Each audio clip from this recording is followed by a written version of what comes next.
Please అండి, ఈ వీడియోను ఎవరు స్కిప్ చేయకండి. ఎందుకంటే ప్రతి హిందువు తెలుసుకోవాల్సిన ముఖ్య విషయం, మన తిరుమలలోని స్వామివారి సన్నిధిలో ఆలయం లోపల ఒక చిన్న లడ్డూను మహాప్రసాదంగా ఇస్తుంటారండి. అందులో యాలకులు లేదా ఇలాచి అని కూడా అంటారు. వాటిని ఎక్కువ మోతాదులో వేస్తారు. అయితే ఆ లడ్డూను అక్కడే భక్తులు ప్రసాదంగా స్వీకరిస్తుంటారు. అంతవరకు బాగానే ఉంటుంది. కానీ ఇక అసలు విషయానికి వస్తే ఆ యాలకులను ఎందుకో దేవస్థానం వారు మిక్సీ పట్టడమో లేదా పొడిగా తయారు చేసి వేయడమో చేయరండి. లడ్డూను తిన్న భక్తులు యాలకులపై ఉండే ఆ తొక్కలను, అంటే ఎంగిలి అయిన వాటిని, ఆ పైభాగాన్ని ఊసేస్తున్నారు.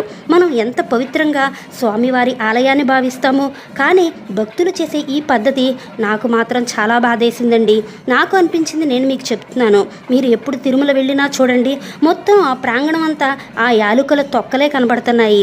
దేవస్థానం వారు ఈ విషయాన్ని ఎప్పుడూ ఎందుకు గమనించలేదో ఏంటో నాకు మాత్రం అర్థం కావడం లేదండి. దయచేసి ఇప్పటికైనా మన తిరుమల తిరుపతి దేవస్థాన పవిత్రతను మన వంతు మనం కాపాడదామండి. జై శ్రీమన్నారాయణ.